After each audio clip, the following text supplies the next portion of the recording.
नमस्कार. सर्व शेतकरी बंधूंचे जमीन वाचवा कार्यक्रमात स्वागत आहे. आपल्या गावात जी पण जमीन आहे त्या सर्व जमिनीमध्ये जर आपण एकाच प्रकारचे बीज, खते, एकाच ठिकाणचे पाणी दिले आणि एकसारखी मेहनत केल्यानंतर सुद्धा एकसारखे पीक येईल का? नाही. का? कारण प्रत्येक ठिकाणची जमीन वेगळी आहे. म्हणजेच सर्व गोष्टी जसे बीज, खते, पाणी आणि मेहनत एकसारख्या असून सुद्धा जर जमीन वेगळी असेल तर पीक वेगळे येते.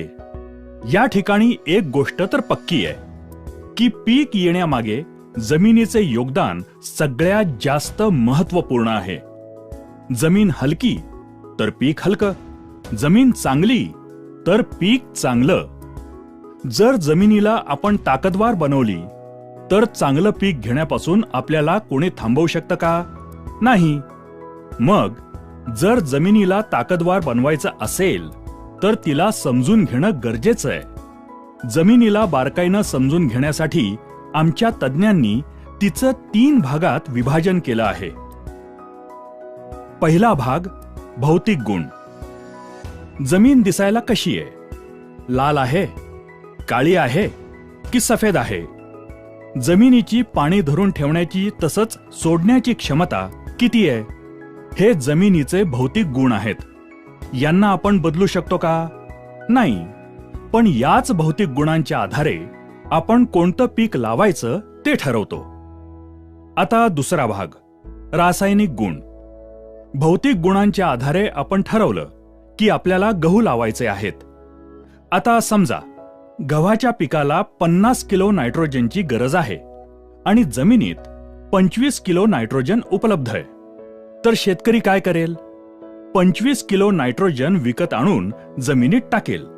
याचा अर्थ असा की ही जी काही तत्व आहेत जसं nitrogen, potassium, phosphorus, copper, zinc, boron, calcium इत्यादी, ही सर्व तत्व जमिनीच्या रासायनिक भागामध्ये येतात. त्यावरच आजपर्यंत शेतकरी काम करत आला आहे. या तत्वांवर काम करण्यासाठी शेतकऱ्याकडे 2 मार्ग आहेत. एकतर शेतकरी रासायनिक खते किंवा बाजारात उपलब्ध असलेल्या उत्पादनांच्या माध्यमातून ही कमतरता भरून काढतो, नाहीतर शेणखत किंवा कंपोस्ट खत या माध्यमातून भरून काढतो. आता शेणखत किंवा कंपोस्ट मध्ये काय आहे? तर यामध्ये सर्व तत्वांचे भांडार आहे जे या खताच्या माध्यमातून पिकाला मिळते. याचा अर्थ हा की आतापर्यंत शेतकरी किंवा जेवढ्या पण कंपन्या आहेत त्या याच भागावर काम करत आल्या आहेत. तो म्हणजे दुसरा भाग जमिनीचे रासायनिक गुण. म्हणजेच किती तत्व उपलब्ध आहेत आणि पिकाची गरज किती आहे त्यानुसार तत्व कमी जास्त करणे. आता आपण बघूया की भौतिक गुण आणि रासायनिक गुण यांच्या व्यतिरिक्त तिसरा भाग काय आहे आणि आपल्याला तो जरुरी आहे का? आणि हो, त्यानंतरच आपण त्यावर काम करायचं की नाही ते ठरवूया. तिसरा भाग ज्याला आपण म्हणूया जैविक गुण. जेवढे पण जीवाणू आहेत ते जमिनीच्या जैविक भागामध्ये येतात. आता हे जीवाणू आपल्यासाठी गरजेचे आहेत का? हे माहिती करून घेण्यासाठी आपण काय करू शकतो? आपण आपल्याच शेतातील माती घेऊ आणि तिचे 2 भाग करून लोहाराच्या भट्टीमध्ये त्यातील एक भाग 160 डिग्री सेल्सिअस ते 500 डिग्री सेल्सिअस तापमानात गरम करू आणि ती थंड झाल्यानंतर दोन्ही भागात बीज जर टाकले तर गरम केलेल्या भागात ते बीज कधीच नाही उगवणार. असं का? कारण 160 डिग्री सेंटीग्रेड पेक्षा जास्त तापमानात जे पण जीवाणू होते ते सर्व संपून गेले, म्हणून ते नाही उगवले. म्हणजेच बीज उगवण्याची प्रक्रिया ही जीवाणूंच्याच माध्यमातून होत होती. हे एक काम झालं. आता दुसरं काम बघा. आपण शेतकरी जेव्हा जमिनीत खत टाकतो त्यावेळी असं करतो का की पिकाच्या आजूबाजूची माती कोरून त्याच्या मुळ्या बघून खत टाकतो? नाही. आपण काय करतो? कसं पण खत फेकून येतो. आता खत तर मुळांच्या जवळ नाही पडत, ते कुठेही पडलेलं असतं. तरी पण जर 2 दिवसानंतर आपण पाहिलं तर पिकामध्ये बदल झालेला दिसून येतो. याचा अर्थ ते टाकलेलं खत पिकाला लागू पडलं, म्हणजेच खत आणि पीक यामध्ये काहीतरी हालचाल झालीये. मग काय झालं? खत चालून पिकाकडे गेलं की मुळ्या बाहेर येऊन खत खाऊन परत आत गेल्या? नाही, असं काही नाही झालं. या कामामध्ये सर्वात महत्वाचं काम जीवाणूंचं असतं. मला सांगा, जे खत आपण टाकतो ते खत पीक एकाच वेळेला घेतात का? नाही. मग जे खत आपण टाकतो ते स्वतःला जमिनीत साठवून ठेवू शकतं का? नाही. तर जीवाणू काय करतात? शेतकरी जी खतं टाकतो त्यांना साठवून ठेवून पिकांना जशी गरज लागेल त्यानुसार ती खतं पिकात पोहोचवण्याचं काम करतात. हे महत्वाचं काम पण जीवाणूंच्याच माध्यमातून होतं. आता तिसरं काम. बरीच अशी तत्व आहेत जी पिकं असतात त्या स्वरूपात कधीच घेत नाहीत. तुमच्या भाषेत सांगायचं तर समजा गहू घेतले. गहू आपल्या खाण्यासाठी असतात. जर मी तुम्हाला 1 प्लेट भर गहू खायला दिले तर तुम्ही खाणार का? नाही. तर काय करणार? त्याचं पीठ कराल, त्याची चपाती बनवाल आणि मग खाल. याचा अर्थ असा की ज्या स्वरूपात आहे त्यातून दुसऱ्या स्वरूपात बदललं तरच खाऊ शकणार. त्याचप्रमाणे फॉस्फरस, सिलिकॉन यासारखी जी तत्व आहेत ती आहे त्या स्वरूपात पिकं कधीच घेत नाहीत. त्यांना दुसऱ्या स्वरूपात बदलण्याची गरज असते. त्यांना घुलनशील बनवावं लागतं. हे काम जीवाणूंच्याच माध्यमातून होतं. जर आपण फॉस्फरस जमिनीत टाकला आणि त्या ठिकाणी जीवाणूच नसतील तर तो फॉस्फरस जमिनीत तसाच पडून राहील. तो पिकासाठी वापरलाच जाणार नाही. आणि तुम्ही विचार कराल, मी तर पिकात टाकलंय तरी पण फॉस्फरसची कमतरता का आली? मग तुम्ही काय करणार? परत फॉस्फरस आणून टाकणार आणि असं केल्यानं आपला खर्च वाढतो. याचा अर्थ हा की ही सर्व तत्व उपलब्ध स्वरूपात पिकांमध्ये पोहोचवण्याचं महत्वपूर्ण काम जीवाणूंच्याच माध्यमातून होतं. आता कार्बन आणि नायट्रोजनच्या संबंधाबाबत तुम्हाला कल्पना आहे का? तर बघा, पिकाला सगळ्यात जास्त प्रमाणात जे तत्व लागतं ते नायट्रोजन. पण जमिनीत जितक्या जास्त प्रमाणात कार्बनची आवश्यकता असेल तितके नायट्रोजन पिकांना चांगल्या प्रकारे उपलब्ध होते. अर्थातच जमिनीतील कार्बनचे प्रमाण कमीत कमी 1% ते 1.5% असणे आवश्यक आहे.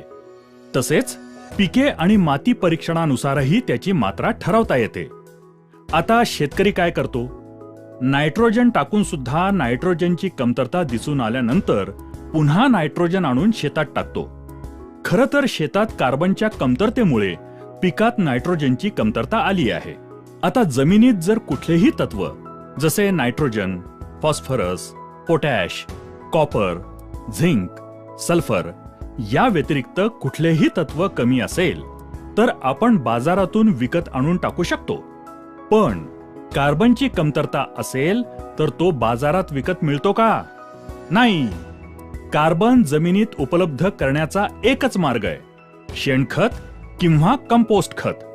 आता हे शेणखत किंवा कंपोस्ट खत काय आहे? हे मोठ्या पातळीवरचं तत्वांचं विघटन आहे. शेणावर प्रक्रिया होऊन ते खतामध्ये परावर्तित होतं आणि जो काही शेतातील काडी कचरा, पालापाचोळा हा मोठ्या पातळीवर कुजल्यानंतर कंपोस्ट तयार होतं.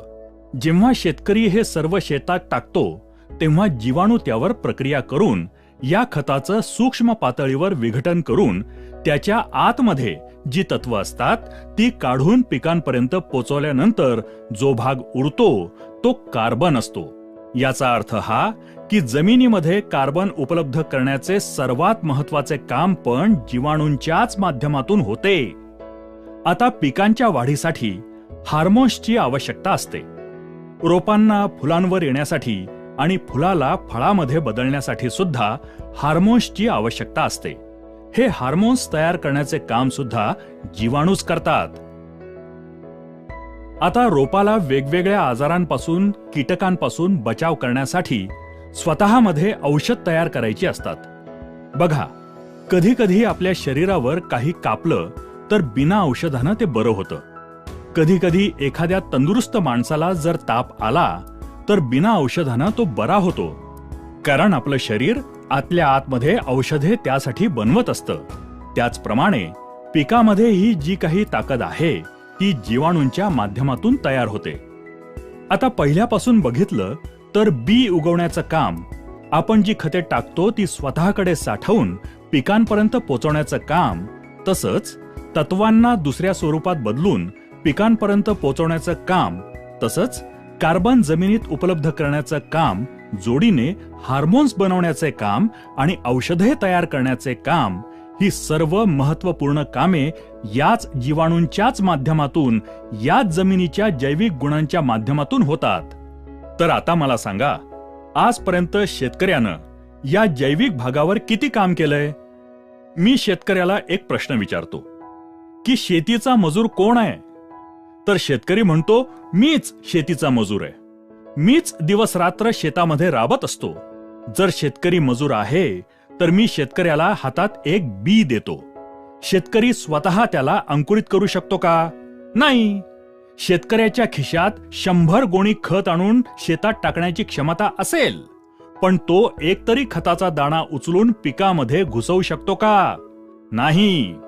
तर मग शेतकरी शेतीचा मजूर आहे का? नाही. शेतकरी फक्त सप्लायर आहे. शेतीची जी पण गरज आहे, शेतकरी फक्त ते सप्लाय करायचं काम करतो. खरा मजूर तर जीवाणू आहे, जो शेतात जमिनीमध्ये काम करून शेतकऱ्याला पीक आणि उत्पादन देतो. याचा अर्थ हा की शेती हा शेतकऱ्याचा कारखाना आहे आणि त्याचा मजूर आहे जीवाणू. आणि आजपर्यंत शेतकऱ्याला हे माहिती नाही की याचा खरा मजूर कोण आहे. तर बघा, आजच्या तारखेला शेतामध्ये आपल्याला काय समस्या आहेत? जे बी आपण लावतो ते नीट उगवत नाही. जी रोपं उगवतात त्यांचं पोषण चांगल्या प्रकारे होत नाही. रोपांना फुलं चांगल्या प्रकारे येत नाहीत. जी फुलं येतात ती चांगल्या प्रकारे फळात परावर्तित होत नाहीत. शेतीत रोगराई वाढलीये. या साऱ्या समस्या, ही कामं जीवाणूंच्या माध्यमातून होत होती, ती आज होत नाहीत. आज माझ्या माहितीप्रमाणे एखाद्या मेलेल्या माणसाला जर 10 लाख रुपयांचं इंजेक्शन दिलं तर त्यामध्ये काही हालचाल होईल का? नाही. 50 लाखाचं द्या, 1 कोटीचं द्या, 10 कोटींचं द्या. आता बघा, 10 लाख किंवा 10 कोटी याला सुद्धा काही किंमत आहे. तरी सुद्धा आपल्याला काहीच रिस्पॉन्स मिळत नाही. याचा अर्थ हा की रिस्पॉन्स हवा असेल तर जीव असणं गरजेचं आहे. जेवढा जीव असेल तेवढा रिस्पॉन्स वाढेल. तर आज आपण शेतामध्ये फक्त इंजेक्शनवर काम करतोय, रासायनिक भागावर काम करतोय.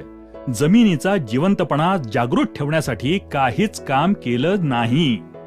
समजा एखादा कारखाना आहे आणि त्या कारखान्यात 100 मजूर काम करतात. 100 मजूर एकूण 10 टन उत्पादन काढतात. आता त्या कारखान्याच्या मालकानं त्या मजुरांकडे दुर्लक्ष केलं. त्यांच्या राहण्याची व्यवस्था केली नाही. त्यांच्या खाण्यापिण्याकडे लक्ष दिलं नाही. त्यांच्या आरोग्याकडे लक्ष दिलं नाही आणि फक्त प्रोडक्शनवर लक्ष ठेवलं तर ते मजूर तिथे टिकतील का? नाही. त्यांची संख्या दिवसेंदिवस कमी होत जाईल. 100 वरून त्यांची संख्या 30 वर आली आणि मालकाला 10 टन उत्पादन हवे असेल तर मालक काय करतो? कच्चा माल आणून कारखान्यात टाकतो. आता मला सांगा, 100 मजुरांकडून होणारे 10 टन उत्पादन 30 मजुरांकडून होईल का? नाही. मालकाने कच्चा माल वाढवलाय. खरं तर मजुरांची संख्या वाढवायला हवी.